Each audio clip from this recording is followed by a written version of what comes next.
ప్రత్యేకంగా ఫిలోమోనుకు రాసినటువంటి పత్రికను మనం ధ్యానం చేసుకుందాం. అపోస్తలుడైన పౌలు ఫిలోమోనుకు రాసినటువంటి పత్రిక. ఈ పత్రికలో ఒకటే అధ్యాయం ఉంది. ఈ అధ్యాయాన్ని మనం క్షుణ్ణంగా అధ్యయనం చేద్దాము. మరి ప్రతి ఒక్కరం కూడా మరి ఆ లేఖన భాగాల్లోనికి ఒకసారి మనం వెళ్దాము. ఆ లేఖన భాగాల్లో ఏమని రాసుందో మనము జాగ్రత్తగా వివరణాత్మకంగా అధ్యయనం చేద్దాం. ఆ తర్వాత మన జీవిత అన్వయింపు, ఒక లైఫ్ అప్లికేషన్‌ని కూడా మన జీవితంలో మనము ఎలా అప్లై చేసుకోవాలో కూడా ఈ యొక్క పత్రిక ద్వారా నేర్చుకున్నాం. గడిచిన దినాలలో మనము యూదా పత్రికను మనము దర్శించాము. అదే రీతిగా తెస్సలోనికయ అనేటువంటి పత్రికకు 2 పత్రికలు, మొదటి పత్రిక, రెండో పత్రిక. ఈ 2 కూడా మనం చాలా క్షుణ్ణంగా అధ్యయనం చేసాం. వచనాల వారీగా అధ్యయనం చేసాం. ఇప్పుడు ఈ ఫిలోమోనుకు ఎందుకు ఈ పత్రిక రాశాడు అనే సంగతిని మనం జాగ్రత్తగా చూద్దాం. అపోస్తలుడైన పౌలు ఖైదీగా ఉన్నాడు. చెరసాలలో ఉన్నప్పుడు అతడు ఈ లేఖను రాయాలని ఇష్టపడ్డాడు. ఎవరికి రాస్తున్నాడంటే ఫిలోమోను అనేటువంటి వ్యక్తికి రాస్తున్నాడు ఈ పత్రిక. ఎందుకు రాస్తున్నాడు అంటే ఎప్పుడైతే రోమాలో పరిచర్య చేస్తున్నాడో అపోస్తలుడైన పౌలు, అతని దగ్గరికి ఒక వ్యక్తి వచ్చాడు. అతని పేరు ఒనేసిము. ఆ వ్యక్తి వాస్తవంగా తన యజమానిని విడిచిపెట్టి పారిపోయి వచ్చాడు. తప్పు చేశాడు. యజమానుడైనటువంటి ఫిలోమోను దగ్గర పనిచేసేవాడు ఒనేసిము. ఒనేసిము ఈ యొక్క ప్రాముఖ్యంగా మనం గమనించినట్లయితే ఒక వ్యక్తి చాలా ఒక బానిస లేదా ఒక స్లేవ్‌గా లేదా ఇంట్లో పనిచేసే వ్యక్తిగా పరిగణించబడ్డాడు ఒనేసిము. ఫిలోమోను ఒక ధనవంతుడు, ఒక రిచ్ మ్యాన్. ఫిలోమోను ఎంతటి ధనవంతుడంటే మరి తన దగ్గర పనిచేసేటువంటి ఫిలోమోను తన జీవితంలో తనకి ఏది కావాలన్నా, ఏది పొందుకోవాలన్నా సమృద్ధి అతని జీవితంలో ఉంది. ఒనేసిముకు మాత్రం వేరే అవకాశం లేదు. తప్పు చేశాడు, యజమాని ఏమంటాడో తెలియదు అనేటువంటి దృష్టికోణంలో ఆ దృక్పథంతో పారిపోయాడు. తన జీవితంలో లాభం కూడా పొందుకోలేని స్థితి. అంటే ఒనేసిము అంటే అర్థం ఏంటంటే నిరుపయోగమైనటువంటి వ్యక్తి అని భావం ఇచ్చేటువంటి తన జీవితం. దేనికి పనికిరాడండి అంటారు కదా మన సాధారణ భాషలో. అలా వీడు దేనికి పనికిరాడండి అనేటువంటి భావం ఇచ్చేటువంటి స్థానంలో ఒనేసిము ఉన్నాడు. యజమాని స్థానంలో ఫిలోమోను ఉన్నాడు. ఈ యొక్క సందర్భంలో ఎప్పుడైతే ఈ యొక్క ఒనేసిము వెళ్ళి పౌలును కలిశాడో, పౌలు సువార్త ద్వారా, పౌలు యొక్క బోధ ద్వారా ఒనేసిము రక్షించబడ్డాడు. ఒనేసిము తన జీవితాన్ని మార్చుకున్నాడు. ఇప్పుడు ఒనేసిము వెళ్ళి పౌలుని తన విషయాన్ని, తన బ్యాక్‌గ్రౌండ్ అంతా చెప్పాడు. నేను ఇలా కొన్ని పొరపాట్లు చేశాను నా లైఫ్‌లో. ఒక యజమాని దగ్గర పని చేశాను. ఆ యజమాని పేరు ఫిలోమోను. మరి ఈ యొక్క నా పొరపాటుకు దేవుని యొక్క రక్షణలో నేను ఎదుగుతున్నప్పుడు ఆయన నన్ను క్షమించగలడా? నా పొరపాట్లు వెళ్ళి అతనికి చెప్పుకుంటే నన్ను క్షమించగలడా? అనేటువంటి ఆ యొక్క అనుభవమే ఈ పత్రిక యొక్క సారం.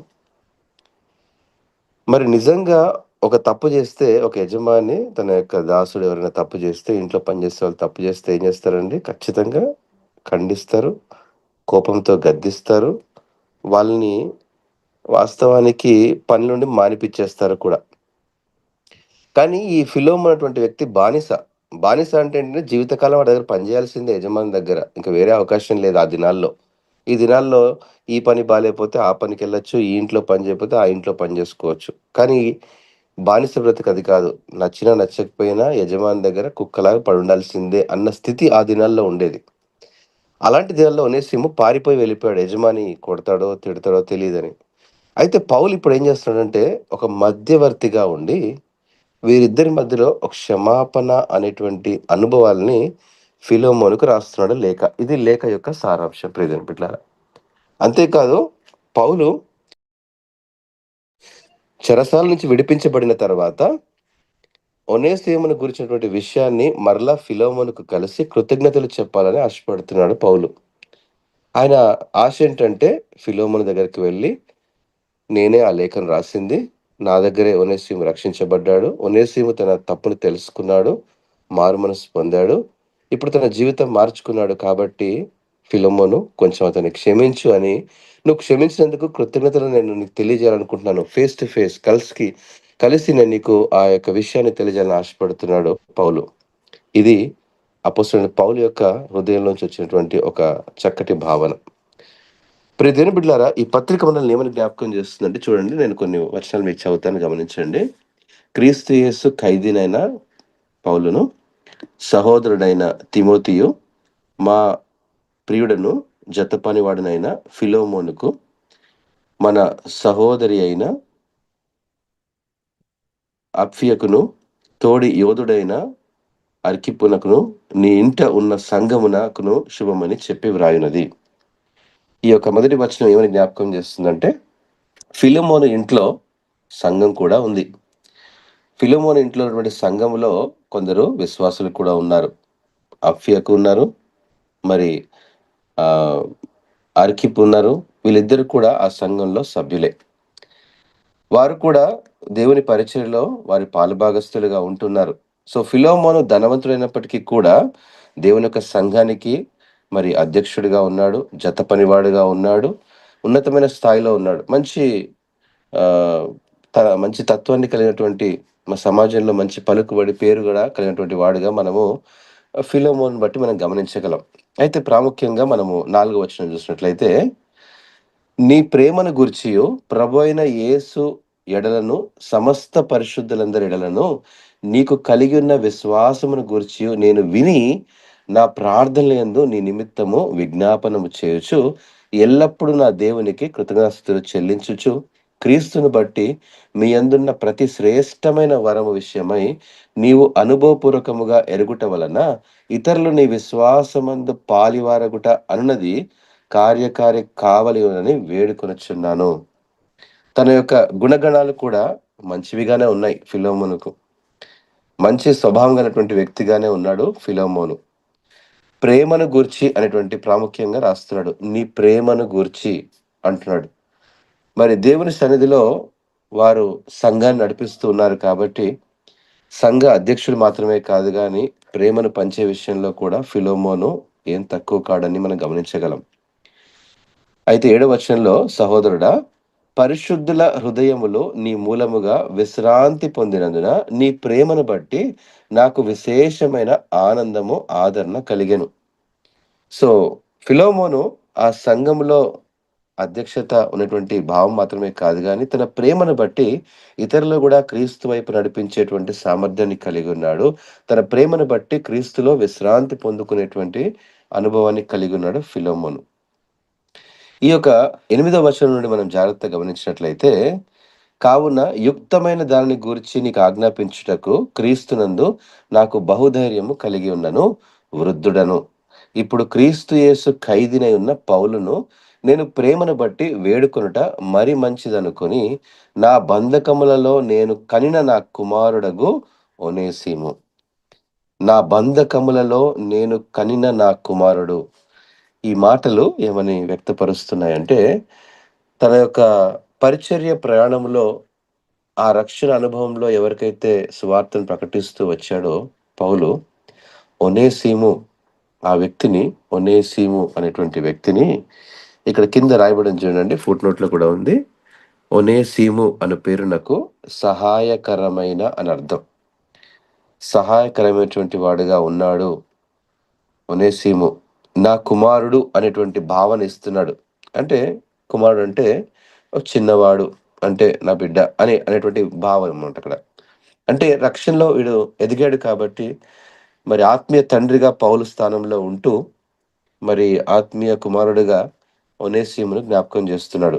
అతని విషయంని నేను వేడుకుంటున్నాను నీతో అన్నాడు. ఏంటంటే, అతడు మునుపు నీకు నిష్ప్రయోజనమైన వాడే గాని ఇప్పుడు నీకును నాకును ప్రయోజనకరమైన వాడు.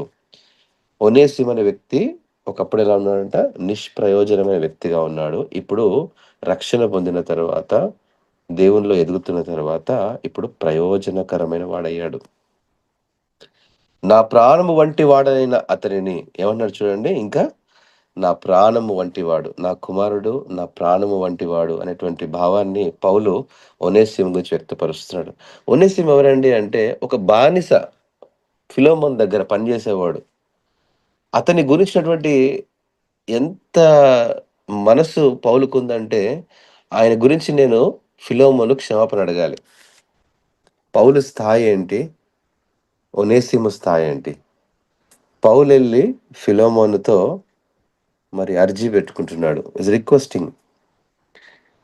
13వ వచనం చూద్దాం. నేను సువార్త కొరకు బంధకములో ఉండగా, నీకు ప్రతిగా అతడు నాకు పరిచారము చేయు నిమిత్తము, నా యొద్ద అతనిని ఉంచుకొనవలెనని ఉంటిని గాని, నీ ఉపకారము బలవంతము చేతనైనట్టు కాక, స్వేచ్ఛాపూర్వకమైనదిగా ఉండవలెనని నీ సమ్మతి లేక ఏమీయు చేయుటకు నాకిష్టం లేదు. చూడండి, పౌలు కూడా మరి ఆ యొక్క వ్యక్తి తన దగ్గరికి వచ్చినప్పటికీ కూడా, ఫిలోమోనుకి ఈ విషయం నేను చెప్పాలి అని అనుకున్నాడు పౌలు. తన అభిప్రాయం లేకుండా, తన సమ్మతి లేకుండా, తనని ఇన్వాల్వ్ చేయకుండా నేను ఆ ఒనేసిముని నేను ఇంకో అడుగు ముందు వేయలేకపోతున్నాను అన్న అనుభవాలున్నాయి పౌలుకి. పారిపోయి అక్కడి నుంచి వచ్చేసాడులే, ఇప్పుడు నా దగ్గరే ఉంటున్నాడు కాబట్టి నేను చూసుకుంటానని కాదు కానీ, పౌలు యొక్క మనసు చూడండి ఎంత అద్భుతంగా ఉందో. ఫిలోమోనుకి నేను ఈ విషయం చెప్పాలి. ఈ బిడ్డ తప్పు చేశాడు. వీడిప్పుడు ప్రయోజనకరంగా అయ్యాడు. ఈ విషయాన్ని నేనెళ్ళి అతనికి చెప్పి, వీరి మధ్యలో మరలా సంధిని కుదిర్చాలి అనుకున్నాడు. 16 వచనంలో రాయబడింది. అతడిక మీదట దాసుడుగా ఉండక, దాసుని కంటే ఎక్కువ వాడుగాను, ప్రియ సోదరుడుగాను, విశేషముగా నాకును, శరీర విషయమును ప్రభువుగాను ప్రభువు విషయమును మరి విశేషముగా నీకును ప్రియ సోదరుడుగాను నీ యొద్ద ఎల్లప్పుడూ ఉండుటకే కాబోలు అతడు కొద్ది కాలము నిన్ను ఎడబాసి ఉండెను. ఇప్పుడు దాసుడు కాదు, ఈరోజు దాసుని కంటే ఎక్కువవాడుగా అతడు పరిగణించబడ్డాడు. ఈ మాటలు మనకేమని నేర్పిస్తున్నాయంటే ప్రధాని బిడ్లారా, సమాజంలో మనందరికీ వివిధమైనటువంటి రోల్స్ ఉంటాయి. మన ఇంట్లో పనిచేసేవారైనా, లేదా మనం ఎవరి దగ్గరైనా పనిచేస్తున్న యజమాని దగ్గరైనా, మనము మనకి ఇచ్చినటువంటి విభాగాల్లో మనం పని చేయాలి. మనకున్నటువంటి స్థాయిని బట్టి, మనకున్న పరపతిని బట్టి, మనకున్నటువంటి సామర్థ్యాన్ని బట్టి మనం పని చేయాలి. కానీ మనలో ఆ విభాగాల్లో అంటే నేను ఒక యజమాని దగ్గర పని చేస్తున్నానంటే, నేను యజమానికి నేను గౌరవం ఇవ్వాలి. నా కింద కొంతమంది పని చేస్తున్నారంటే, నేను వారిని ప్రేమించేటువంటి అనుభవాన్ని కలిగి ఉండాలి. అంతేగాని మనలో వివక్షత ఉండకూడదు. మనలో తారతమ్యాలు ఉండకూడదు. సహోదర ప్రేమను కలిగి ఉండాలి. నువ్వు ఎంత పెద్దవాడివైనా, ఎంత చిన్నవాడివైనా, లేకపోతే నువ్వు ఒక పెద్దవాడి దగ్గర నువ్వు పని చేస్తున్నా, లేదా నీ కింద చాలామంది మరి లేని వాళ్ళు, లేపోతే పేదవాళ్ళు పనిచేస్తున్నా, మనం వారి మీద ప్రేమను చూపించలేకపోతే అది క్రీస్తు ప్రేమ కాదు. మన ఇంట్లో ఎవరైనా పనిచేసేవాళ్ళు ఉంటే ఫర్ ఎగ్జాంపుల్, మరి వారి బాగోగులు కూడా చూడడమే యజమానిగా మన కర్తవ్యం. వారు బాగున్నారా లేదా అని చూసుకోవాలి. ఒకవేళ వారు బాలేకపోతే, "అమ్మ మీకెందుకు బాలేదు? ఏంటి మీ పరిస్థితి?" అని మనము ఆ ప్రేమను మనము పంచేటువంటి వారంగా ఉండాలి. పనిచేసేవారే. ఒకవేళ ఒక యజమాని దగ్గర మనం పని చేస్తున్నాము అంటే, మనము ఆ కర్తవ్యాన్ని నిర్వర్తించేటువంటి వారంగా ఉండాలి. యజమానికి మనం లోబడి తత్వంలో ఉండాలి. అంటే వారిని మనము సన్మానించేటువంటి ఆ యొక్క అనుభవాలు మనం నేర్చుకోవాలి. ఈరోజు పౌలు నేర్పిస్తున్నాడేంటంటే, రక్షణ పొందినటువంటి విశ్వాసి రక్షణ పొందుకున్న తర్వాత ఇక అతడు దాసుడు కాదు, స్వతంత్రుడే. అతడు దాసుడు కాదు, అంతకంటే గొప్పవాడిగా పరిగణించబడ్డాడు. తన పని బానిస పనే. కానీ అంతకంటే మించినటువంటి స్థాయిలోనికొచ్చాడు. ఈరోజు రక్షణ అనుభవంలోనికొచ్చాడు. తన జీవితాన్ని మార్చుకున్నాడు. ఇప్పుడు అతన్ని నువ్వు కన్సిడర్ చెయ్యి.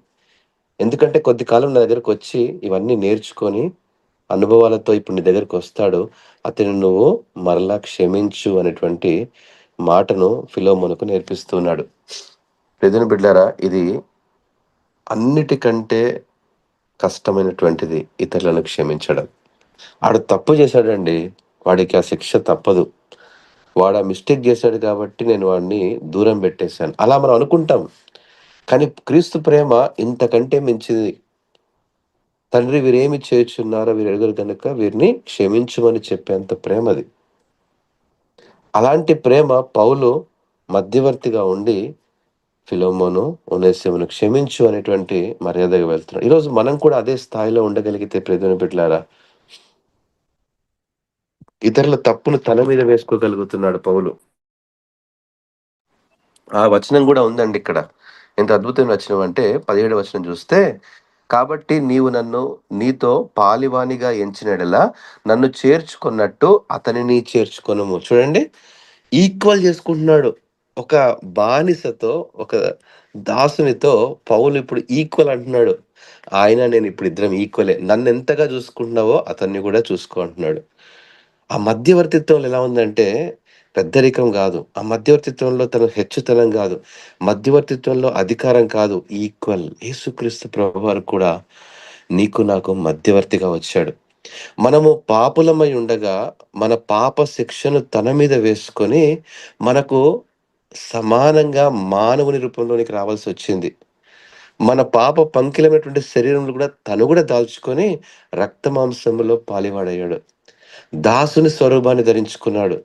నిందలు, అవమానాలు భరించాడు.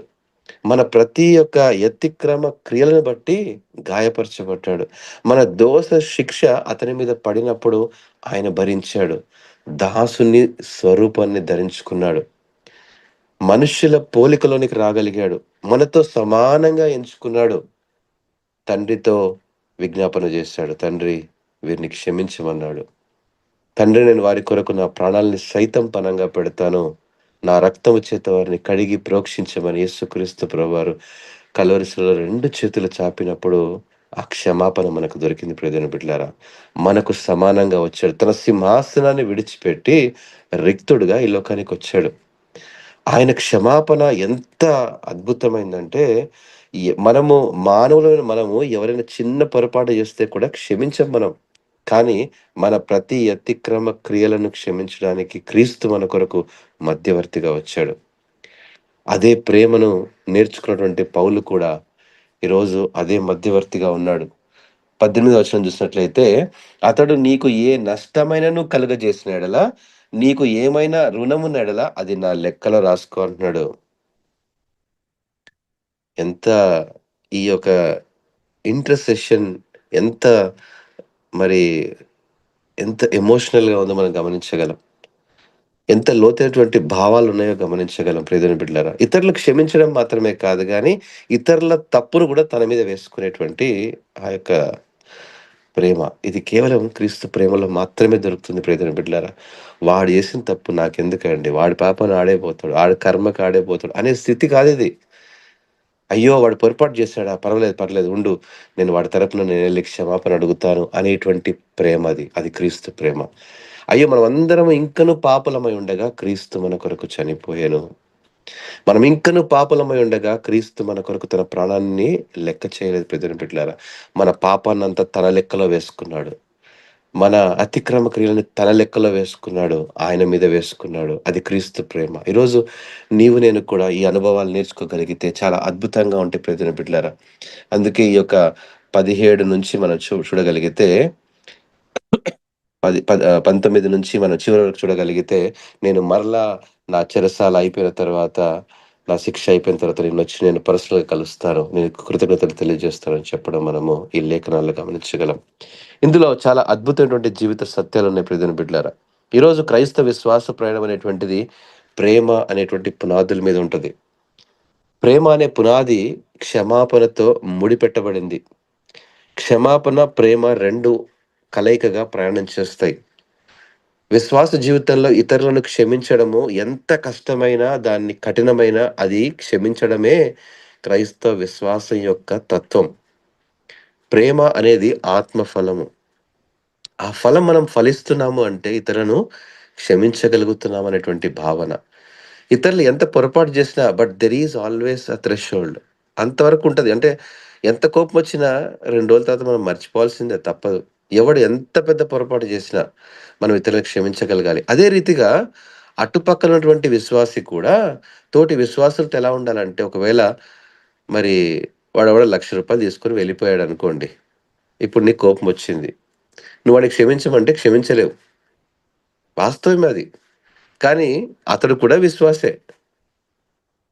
ఈరోజు మనము ఒకరినొకరు పరస్పర ప్రేమలో కలిగి ఉండాలి. కోపపడుడు గాని పాపము చేయకుడి అని రాయబడింది. కోపం సహజమే.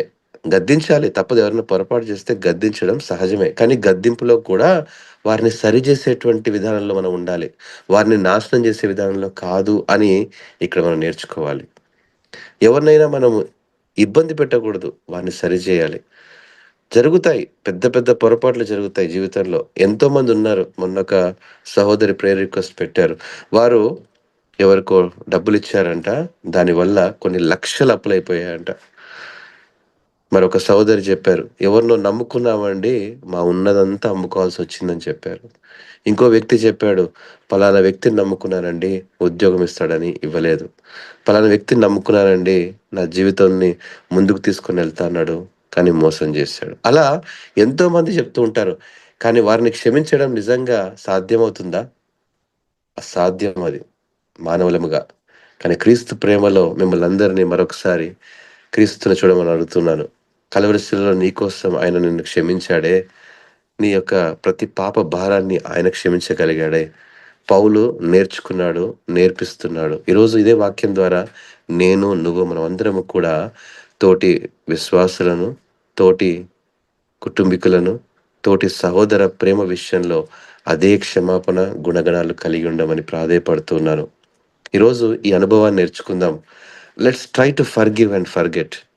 Let's try to forgive. అయినా ఎంత కష్టమైనా పర్వాలేదు. దేవుడు నిన్ను ఆ క్షమాపణలోనే నిన్ను ఆశీర్వాదం వైపు నడిపిస్తాడు.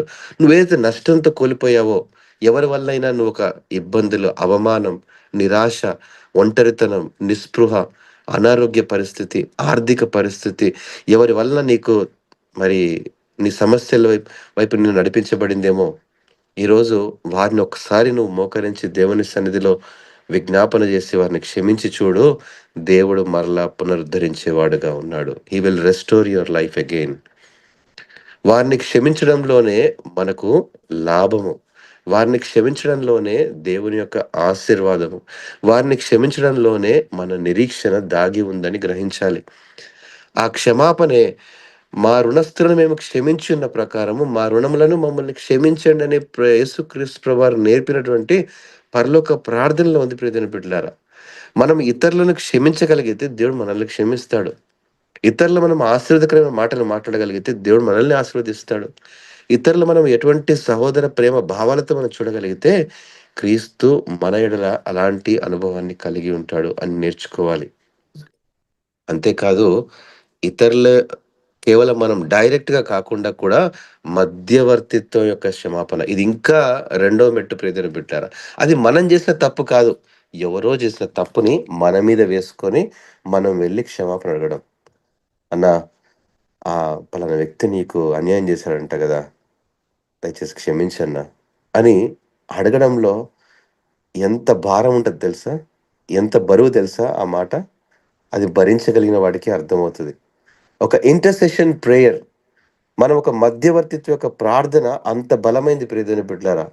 ఒక వ్యక్తి కొరకు మరో వ్యక్తికి మధ్య జరిగినటువంటి విభేదాల నిమిత్తం మనం ప్రార్థన చేసినప్పుడు, ఒక ఇరువురి మధ్యలో ఉన్నటువంటి పరస్పర విభేదాల మధ్య మనము జత చేయబడి ప్రార్థించినప్పుడు దేవుడు వారిని క్షమించేటువంటి వాడుగా కూడా ఉన్నాడు. వారి ప్రేమను బట్టి, వారి క్షమాపణను బట్టి దేవుడు మన జీవితంలో ఆశీర్వాదాలు కూడా దయచేయగలడు. This is like give and take. క్షమాపణ ఇచ్చినప్పుడు ఆశీర్వాదం పొందుకోగలుగుతాం. మనము మన లోకస్తులతో మన చుట్టూ ఉన్న వారిని మనం క్షమిస్తున్నప్పుడు దేవుడు మనల్ని క్షమించేవాడుగా ఉంటాడు. ఎంత క్షమిస్తావో అంత క్షమాపణ నీకు దక్కుద్ది. ఎంత నువ్వు ఇతరులని పట్ల జాలి, ప్రేమ, దయ కలిగి ఉంటావో అంత ప్రేమ, అంతకంటే మించిన ప్రేమ దేవుడు నీకివ్వగలడు. ఇది మన క్రైస్తవ విశ్వాసంలో వినూత్నమైన అనుభవం. ఈ అనుభవము వేరే విశ్వాసంలో లేదు ప్రియమైన బిడ్డలారా. క్షమించడము అనేటువంటి పదము క్రీస్తు ప్రేమకు సాదృశ్యంగా ఉంది. అది కేవలం సిలువలో మాత్రమే దొరుకుతుంది. క్రీస్తు ప్రేమించినంత అంత ప్రేమ, క్రీస్తు క్షమాపణ కలిగినటువంటి అంత క్షమాపణ బహుశా మనలో లేకపోయినప్పటికీ కూడా కాస్తంతైనా ప్రయత్నించి ఇతరులను క్షమించగలిగితే ఈరోజు నీ జీవితంలో గొప్ప సమాధానం నువ్వు పొందుకోగలుగుతావు. గొప్ప నెమ్మది పొందుకోగలుగుతావు. బహుశా ఈరోజు నువ్వు ఒంటరితనంలో ఉండడానికి కారణం పలానా వ్యక్తేమో. బహుశా నువ్వు ఆర్థిక పరిస్థితిలో ఈ రీతిగా ఉన్నావంటే బహుశా కొందరు నిన్ను మోసం చేశారేమో. బహుశా నీ అనారోగ్య పరిస్థితికి కారణం బహుశా పలానా వ్యక్తి, పలానా సహోదరి, పలానా సోదరుడు, పలానా మరి వారు అని నీకు ఆలోచనట్లయితే ఈరోజు ఆ క్షమాపణలోనికి వెళ్దాం. ఐ ఫర్గివ్ దెమ్, నేను వారిని క్షమించేశాను అనేటువంటి భావన నీ తలలో ఉన్న ప్రతి బరువుని తీసివేసేస్తుంది. నీ తలలో ఉన్నటువంటి ప్రతి భారాన్ని తీసివేసేస్తుంది. ఆ భారం తీసివేయబడి, ఆ బరువు తీసివేయబడి, that gap will be filled with the love. ఆ యొక్క స్థానంలో మరలా క్రీస్తు ప్రేమతో నింపబడుతుంది. అది ఫిలోమోనుకు పోసిన పౌలు నేర్పించాడు. ఒనేసిము యొక్క క్షమాపణ పొందుకున్నాడు. తద్వారా ఫిలోమోను ధనవంతుడు అని రాయబడి, మంచి ఈజ్ ఎ రిచ్ మ్యాన్. హిస్టారికల్గా చూడగలిగితే సంఘాన్ని నడిపించేటువంటి సామర్థ్యం ఉంది. ఒకవేళ మనము అంటే అంత సేవకులమైనప్పటికీ కూడా తోటి విశ్వాసుల్ని క్షమించగలగాలి. అలాంటి అనుభవాలు కూడా ఇక్కడ లేఖన భాగాలు బట్టి నేర్చుకోగలం. కాబట్టి ఈరోజు ఈ మాటలు మరి విన్నటువంటి ప్రతి ఒక్కరిని దేవుడు దీవించి ఆస్వాదించునుగా.